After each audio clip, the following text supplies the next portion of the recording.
Ele foi secretário de Saúde em Criciúma durante o período da pior crise sanitária que o mundo enfrentou nos últimos 100 anos. E fez um trabalho irretocável. Depois disso, um pouco depois, na verdade, foi candidato a deputado estadual e quase foi eleito. Faltou muito pouco. Meu convidado de hoje é o secretário de Saúde de Criciúma, Acélio Casagrande.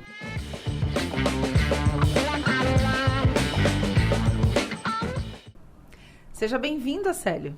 Eu que agradeço o convite. Eu que agradeço por ter aceitado vir falar com a gente um pouquinho sobre isso. Vamos começar de trás para frente. Faltou muito pouco, né, Acélio? Faltou muito pouco. 16 deputados estão lá eleitos com menos votos que eu. 16? 16 deputados eleitos. Então, assim, faltou muito pouco para eu ser o segundo, né? Mais votos do que o deputado Caro Preso, e faltaram também 600 votos para a legenda eleger 3. Então bati na trave duas vezes, né? E 40 mil votos não estar eleito e outros com 13, 14, 16 mil votos. É uma legislação que realmente não dá para confortar a gente, né? Isso teria que mudar, sabe? Elege os 40 de cima para baixo, os mais votados e pronto, né? Seria mais justo, né? Seria o mais justo. No dia da apuração. Deu uma dor? Porque eu lembro que a gente estava acompanhando. Estava eleito, né? Estava eleito. E aí, bem no finalzinho... 2%, 1% no final. Qual é a sensação que o político tem naquele momento ali, secretário, de ter sentido as duas coisas, né? De ter sentido que estava eleito e depois de não foi dessa vez? É um sentimento de tristeza mesmo, porque eu planejei, eu plantei, eu acho que trabalho teve, né? E eu tinha muito a oferecer a essa região, né? Eu acho que estaria trabalhando muito, principalmente para a REC, Criciúma, e faz falta, né? E faz falta porque um deputado a mais, com certeza, eu estaria com todo o conhecimento, com toda a bagagem de Brasília, de Florianópolis, enfim, de conhecimento das causas, né? Dos problemas das pessoas, das dificuldades das pessoas. Com tudo isso, eu tenho certeza absoluta que eu poderia estar fazendo um belíssimo trabalho. E trabalhar é o meu forte, né? Muito. Então realmente foi um sentimento de, olha, a região perdeu, eu perdi, mas a região também perdeu. Esse foi o meu sentimento daquele momento, né? Secretário, quando o senhor assumiu agora, nessa gestão, a Secretaria de Saúde aqui em Criciúma, pouquinhos meses depois veio a pandemia.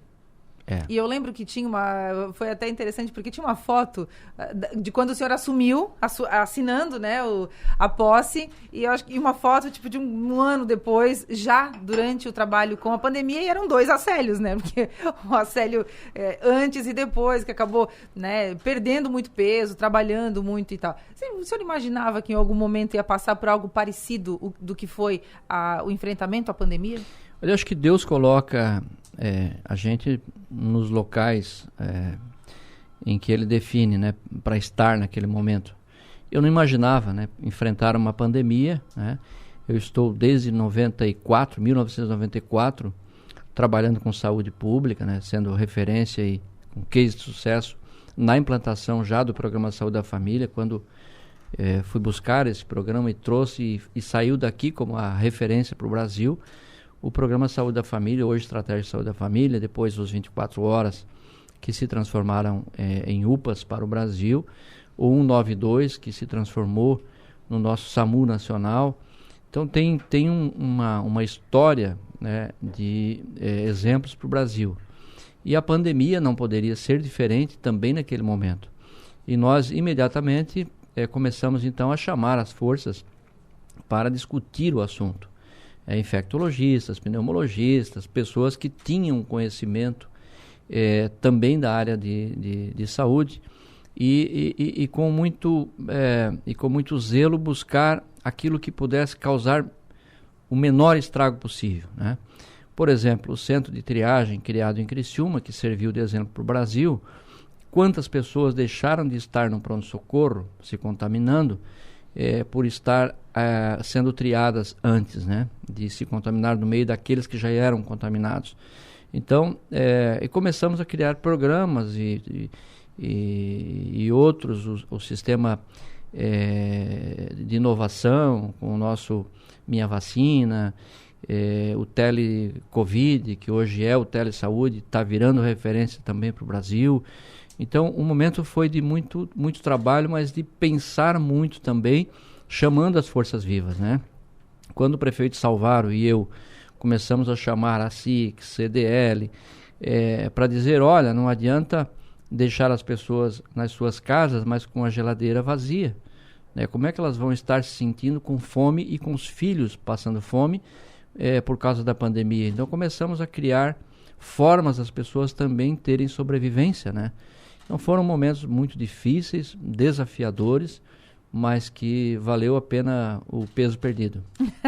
Secretário, na sua avaliação, qual foi o momento mais difícil daquele período do enfrentamento à pandemia? Foi quando veio a informação de que tinha se tornado uma pandemia de fato, né? Ou durante o enfrentamento? E qual foi o pior momento? Pior momento foi em 2021, naquela segunda onda, que quando ela veio com força e não se tinham leitos para oferecer, né? Porque até então, no primeiro momento, primeira onda, nós conseguimos estar buscando um leito aqui, um leito ali, um leito lá, mas quando veio com a força que nós tínhamos aí 88 pacientes numa regulação, esperando por um leito de UTI, esperando para tentar sobreviver, e aí os profissionais médicos diziam, e agora, como é que a gente vai escolher? Como é que vai ser esse critério? Quer dizer, aquele momento que a família ligava para mim de noite, à madrugada, não tinha hora, e dizia o seguinte, e se fosse teu pai? E se fosse teu irmão? Né? Então, foram momentos difíceis.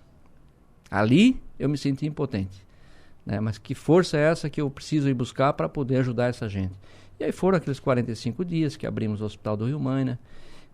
Buscamos 20 leitos, implantamos o mais rápido possível, com o apoio, inclusive, do Ministério Público do Trabalho, que nos auxiliou financeiramente para comprar esses leitos.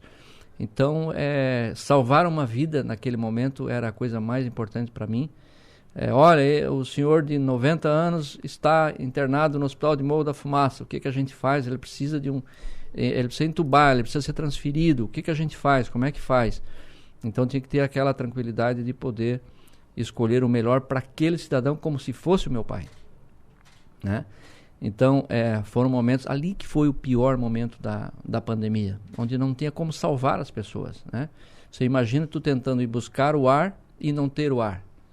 Mas o ar, a oportunidade seria entubar, mas não tinha como entubar porque não tínhamos mais nem... Sabe? Então foram momentos muito difíceis, aqueles momentos foram os mais complicados da vida, assim. E aí quando veio a vacina, então, né? Aí foi aquela... Bom, agora é a oportunidade. Como é que a gente vai fazer? Quais são as melhores técnicas? Foi um dos momentos, abre aspas, felizes daquela turbulência toda? Aquele momento, sim, em poder... Chegou o primeiro lote de... em poder verificar, enxergar, né, o como salvar uma vida. E aí começaram outros desafios, que era tentar desvendar as fake news, né? Mas a vacina isso, a vacina aquilo. Eram pessoas muito inteligentes, influentes, que influenciavam também a não aplicar a vacina. Então tínhamos um outro desafio, que era falar o contrário, dizer o contrário, mostrar o contrário e dar garantia e com firmeza dizer que a vacina era a solução, e foi a solução e é a solução, vacinas, né? O Brasil até hoje ele está sofrendo um pouquinho com essa questão. O Brasil sempre foi referência no mundo em vacinação. E com essa questão das fake news e pessoas falando que não deveriam, nós sofremos até hoje a baixa cobertura de vacinas.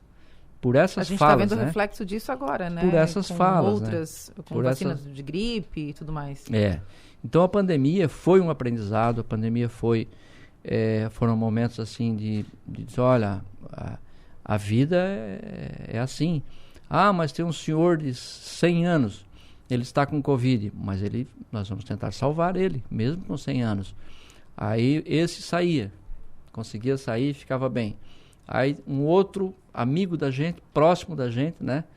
Eu vou te dar um nome, inclusive, aqui, o João Silveira, não sei se você conheceu. ele era diretor de patrimônio do Giasse Supermercados. O João, uma pessoa saudável, né? Pessoa que sem álcool, sem cigarro, fazia suas caminhadas, sempre sorrindo, entrou e não saiu. Um amigo da gente. Então, esses desafios que era saber quem mais tinha a oportunidade de sobreviver, e, surpreendentemente, alguns saíam e outros não saíam, né? Mas tínhamos guerreiros na ponta, tínhamos equipes de profissionais que, num determinado momento, Magda, nós tivemos que colocar num hotel. E aqui, por exemplo... Eu lembro desse período. Você lembra? Eu lembro desse período. O Ronald Barroso, que é um médico, nosso diretor,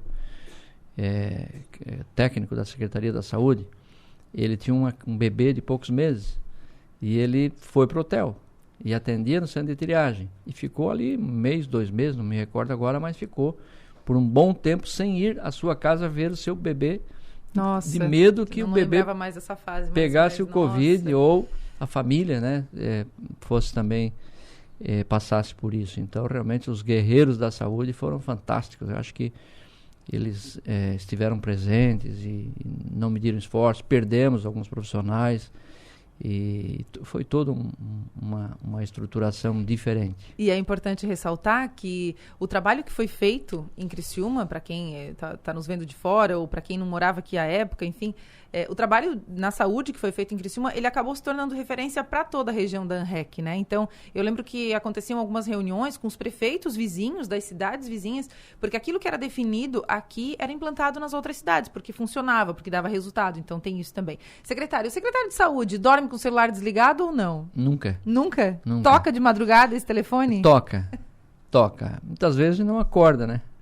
Está tão cansado que não acorda, mas a maioria das vezes a gente consegue dar o retorno, acordar, porque a saúde, a doença não escolhe a hora, né?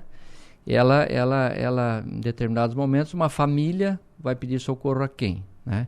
Então, como todo mundo quase tem o meu telefone, acabam me ligando e tal, e geralmente eu consigo dar um retorno, pelo menos, se não na hora mais posterior, para saber como é que está, como é que não está.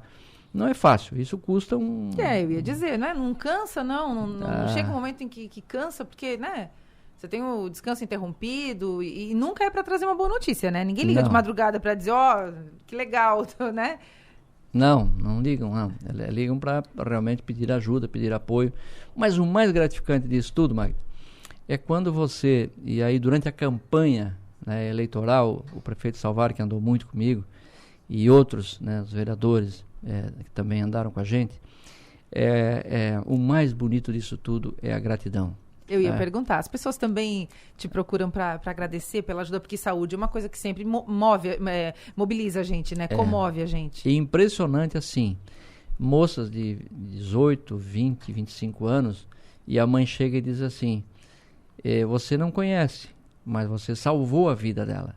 Você conseguiu levar para o Hospital Carmela Dutra enquanto não tínhamos maternidade de alto risco aqui. Então você conseguiu salvar a minha filha, ela está aqui. Então, esse tipo de gratidão é que vale a pena, e eu diria, valeu a pena já o que eu fiz até aqui, por salvar tantas pessoas, por ajudar tantas pessoas, né? Eu acho que essa vocação em ter a paciência de escutar, né? De ouvir e de tentar os encaminhamentos, se colocando sempre no lugar do outro, né? Ele poderia ser eu, ele poderia estar agora, eu poderia estar lá agora, pedindo ajuda para alguém. Então, quando a gente faz um movimento de gestão em saúde, se faz um movimento pensando no coletivo, sempre, né? Quando se faz um movimento, vamos criar um programa Melhor em Casa, que é para atender as pessoas dentro de casa. Vamos criar aqui um outro programa, Saúde na Hora, e, enfim, tantos outros. É pensando no coletivo, mas nem sempre o coletivo consegue alcançar uma situação individual. E aí aquele individual você tem que escutar para tentar depois fazer um movimento de gestão para poder alcançar aquele também que precisou e não conseguiu ter acesso. Então, essa questão de ouvir muito, Magda, escutar os problemas e transformar equipes em indignações.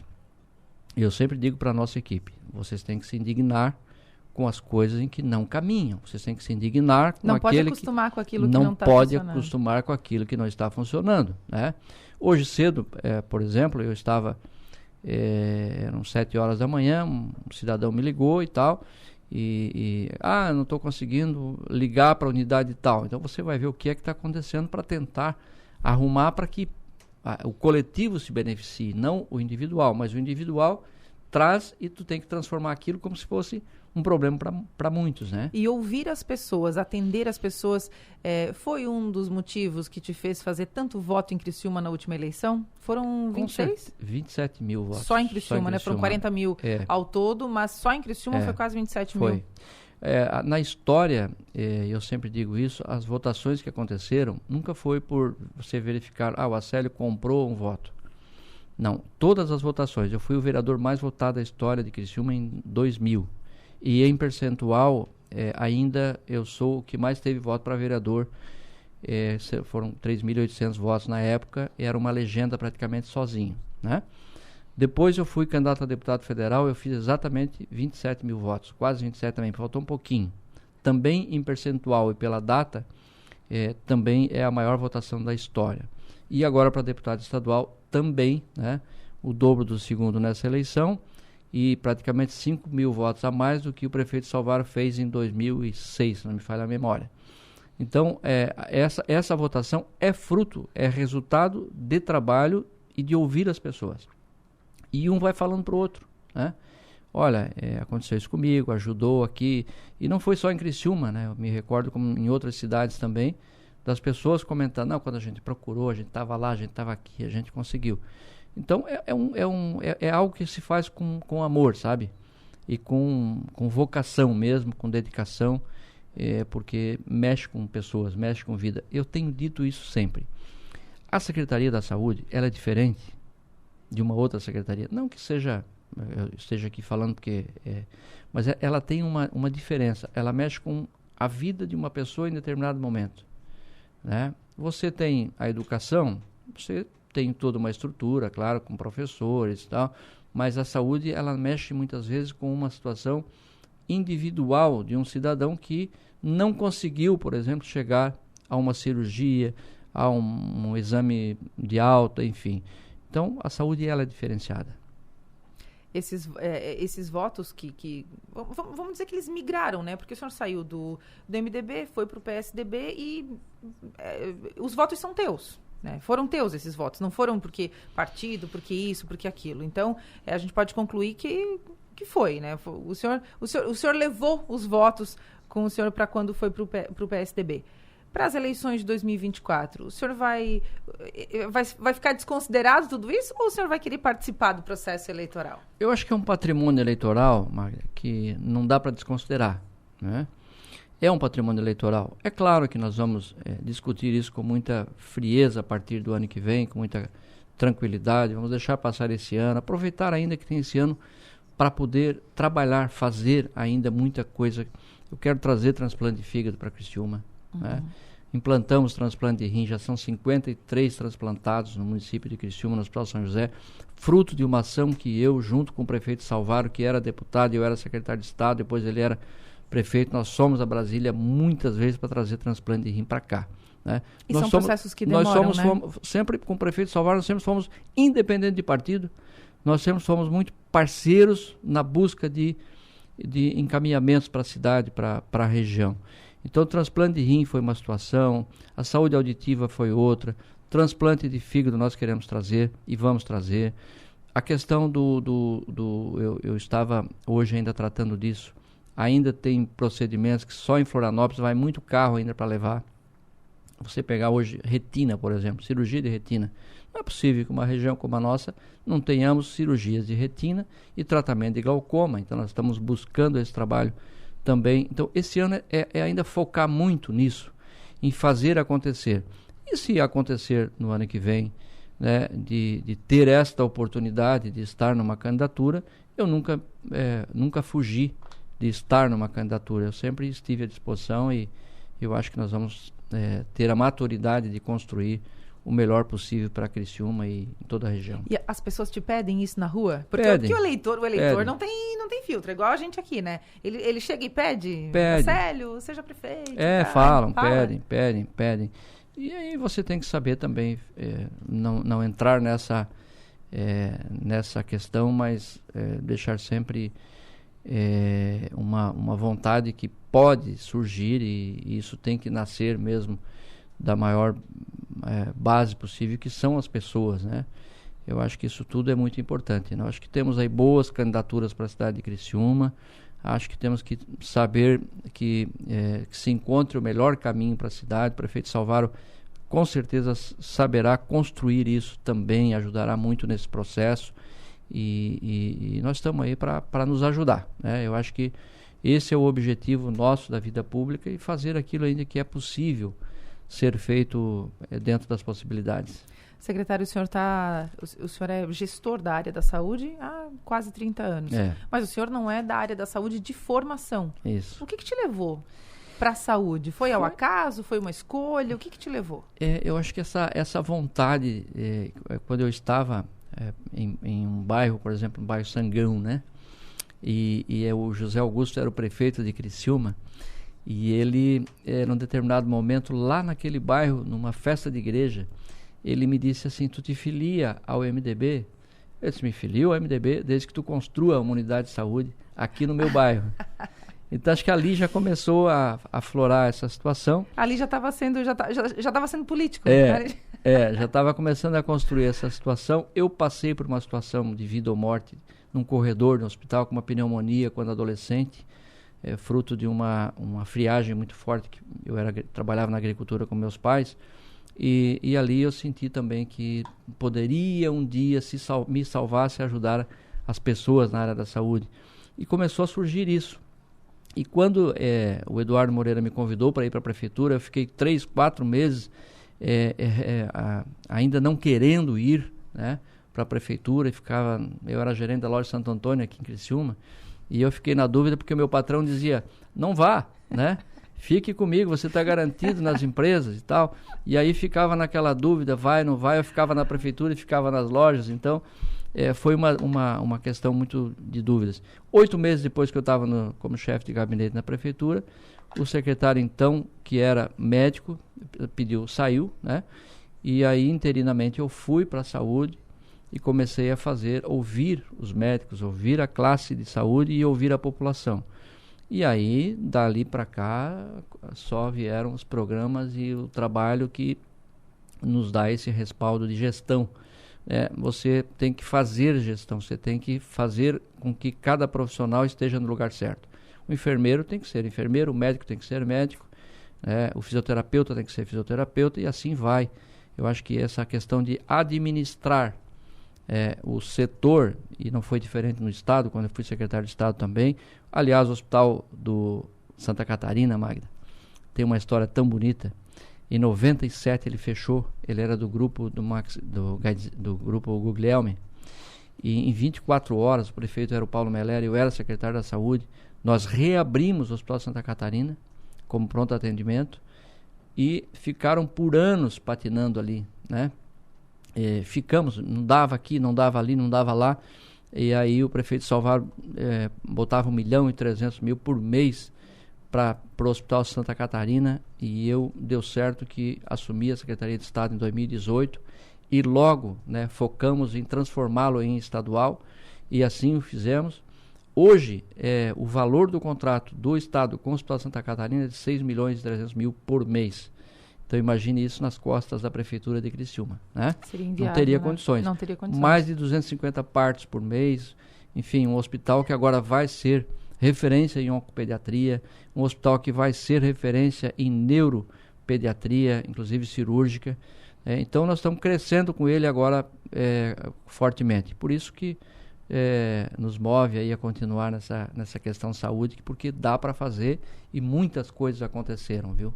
De todas dessas coisas que o senhor pontuou para a gente aqui agora, se tivesse que escolher, daria para escolher a mais especial? Seria a ajuda ao Hospital Santa Catarina? Seria o que é mais? Um conjunto, uma complexidade muito forte, né? Eu tenho conversado muito com a Lu Sereta, que é a reitora da Unesc também, e que trabalhou comigo como enfermeira na Secretaria da Saúde. Vocês trabalharam juntos? Sim, trabalhamos juntos. E ela lembra sempre desse fato, que nós fomos a Cuba conhecer o programa para trazer para o Brasil. E depois nós fomos concorrer ao Prêmio Saúde Brasil e ficamos entre as 5 melhores cidades do Brasil em índices epidemiológicos e na aplicação dos recursos financeiros na área da saúde. Isso era que ano? Isso foi na época, em 1999, por ali, um pouquinho antes, né? Então, nós tivemos 97 a 99, e isso nos deu um respaldo muito forte na época como gestão em saúde pelos indicadores, diminuição de mortalidade, de morbidade. Eu tenho um livro até hoje da premiação da época. E junto com a Lu Sereta fomos construindo também essa parceria. Hoje são muitos atendimentos que a gente faz junto com a Unesc, odontologia, atendimentos médicos, fisioterapia. Agora ampliamos para o nosso pós-Covid, que era lá no Rio Mânia, foi para ali. Aliás, o Hospital do Rio Mânia, que se transforma fortemente a partir de julho. O que vai funcionar num complexo lá de saúde Santo Agostinho, né? Complexo saúde da mulher, da criança, do homem, né? Num complexo, fisioterapia, atendimentos do SAMU que lá está, o telesaúde que vai ter uma abrangência para o município todo, um setor único lá. Como é que funciona hoje o telesaúde, secretário? O cidadão liga, né? É um robô que atende, o robô passa depende da pessoa, se é um técnico de enfermagem, um administrativo, um enfermeiro ou médico, faz o agendamento na unidade de saúde onde nós estamos já com abrangência, então com dia, com a hora via WhatsApp, o cidadão não precisa sair de casa, quer trocar uma receita, troca através também do WhatsApp do médico que lá está. Então é um auxílio para poder liberar os médicos que estão lá a terem melhor condição de atender a população, né? Então, vou pegar aqui quarta linha, por exemplo, a população lá hoje de 11 mil cadastrados, né?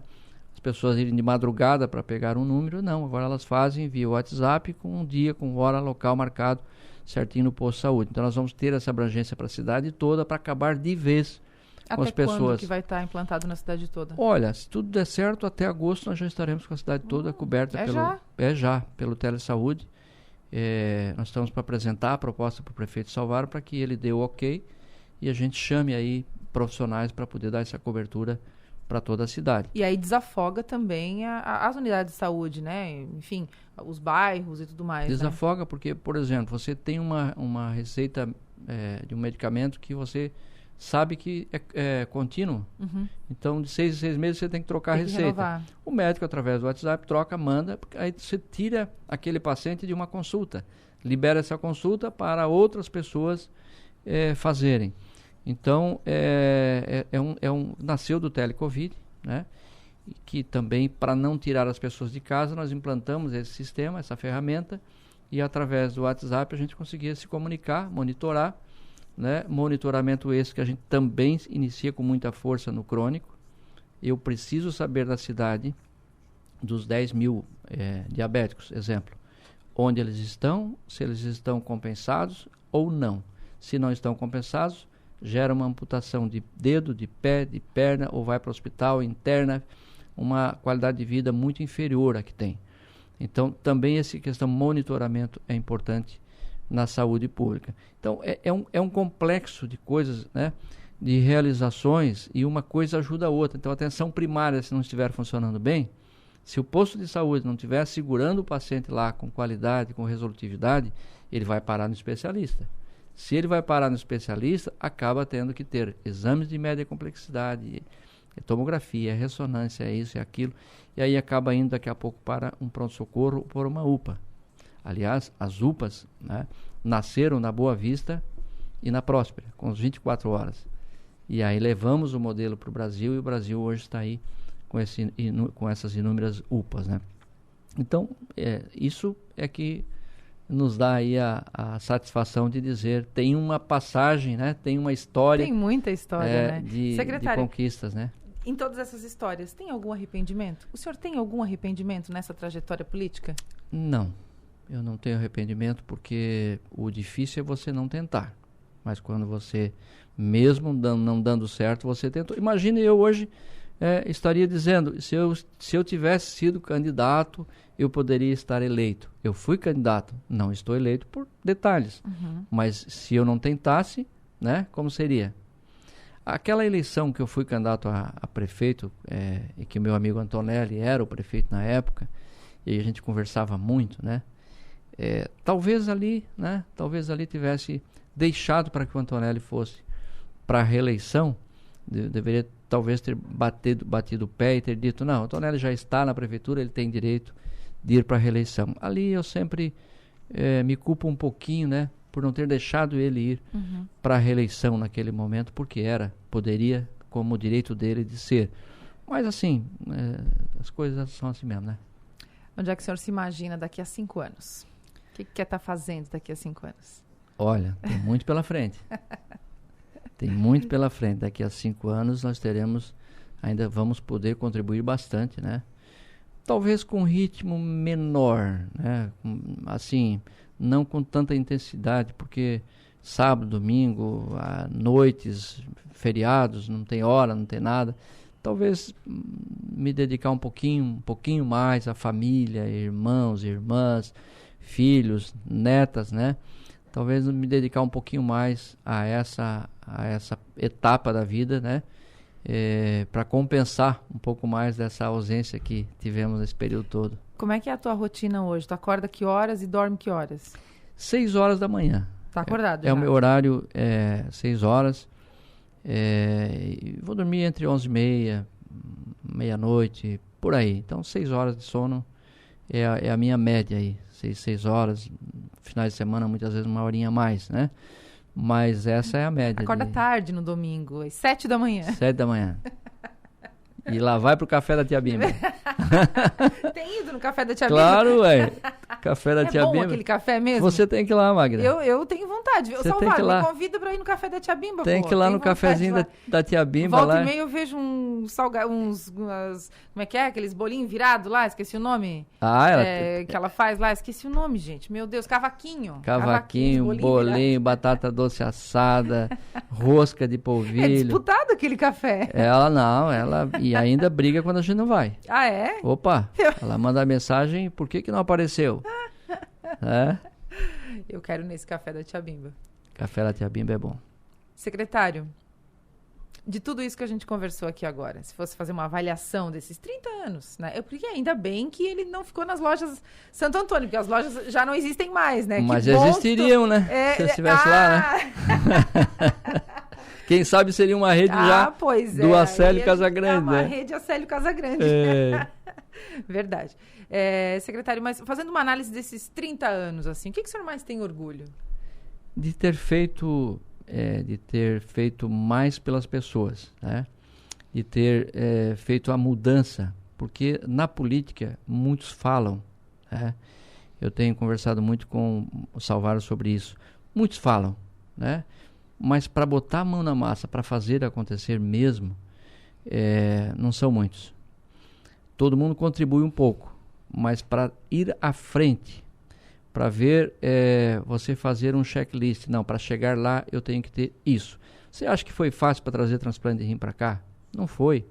Você acha que vai ser fácil trazer transplante de fígado? Não é, porque você tem todo um caminho a trilhar até a publicação da portaria, até a publicação dos recursos, até trazer o teto financeiro. Então, o que mais me realiza nesses 30 anos de vida pública é encontrar pessoas dizendo que foram ajudadas por uma situação ou por outra, né?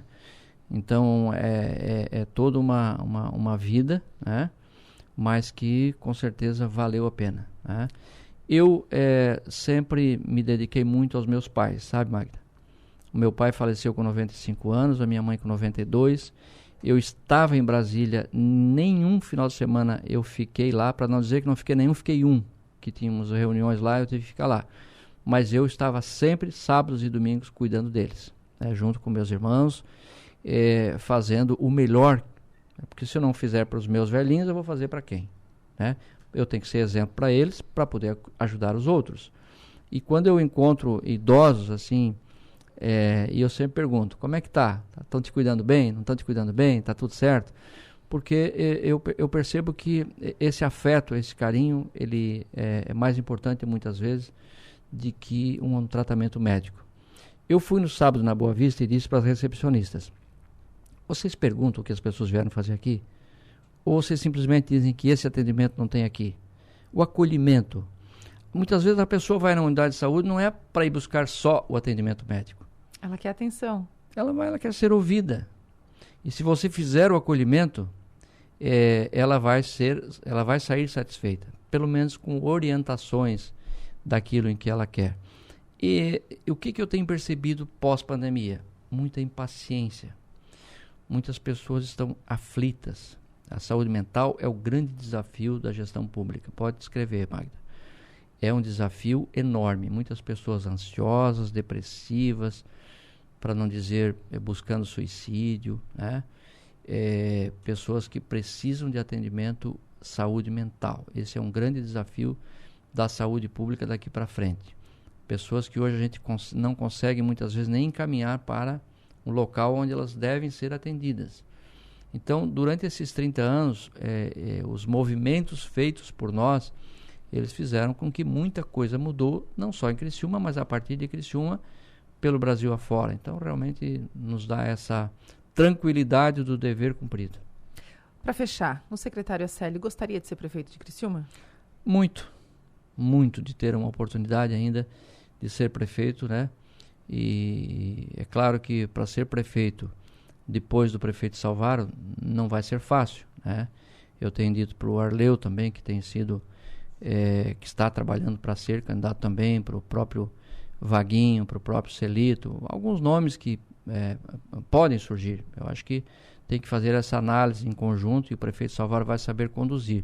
Mas o meu nome, em todos os momentos eu tenho dito que vai estar à disposição, porque com esses caminhos, as experiências que se tem e com esse sentimento de fazer a cada vez mais, por que não, né, ter essa oportunidade? Muito bem. Obrigada, viu, secretário? Gostou da nossa conversa? Eu ficaria conversando mais. Eu também. A gente só vai ter que encerrar, porque tem que encerrar. Mas por mim, a gente ficaria aqui muito mais tempo. Tinha muito mais história para contar. E tu sabe que a gente vai ficando com um pouquinho mais de idade, para não dizer ficando velho. Você vai contando histórias, você vai lembrando de histórias. Em cada local que você vai, você lembra de uma história. Olha, aqui aconteceu isso, foi assim, foi, né? Então, existem muitas histórias para contar, mas histórias felizes, de realizações, né? Eu acho que isso que é importante. Verdade. E assim, se não for candidato no ano que vem, né? Não tem problema, né? Eu hoje não estou mais obstinado por ser, mas se vier a oportunidade, claro, mas não sou mais obstinado por ser candidato, não. Eu acho que contribuí bastante e posso contribuir ainda, né? Isso vai depender de uma conjuntura madura aí para a cidade. Tá bom. Obrigada, viu, secretário? Parabéns pelo programa, né? Não, obrigada. Fico bem feliz. Vindo de ti, fico muito feliz. Nossa, muito bom, muito bom. E eu tava louco para vir aqui. E eu tava louca para te receber aqui. Muito que bom que a gente conseguiu um tempinho na agenda. Obrigada mesmo. Parabéns, muito obrigado aí. Um abraço. Bom, nunca saberemos se as lojas Santo Antônio ainda existiriam se estivessem sob o comando de Acélio Casagrande, mas pelo menos a saúde do nosso estado e da nossa região estiveram e estão em muito boas mãos. Esse é o Ninguém Morre de Tédio de hoje, que recebeu o secretário da Saúde de Criciúma, Acélio Casagrande, e já está disponível no YouTube e no Spotify. A edição é da Ana Clara Vasconcelos. A produção e apresentação comigo, Magda Estopassoli. Na semana que vem, a gente está de volta. Até lá!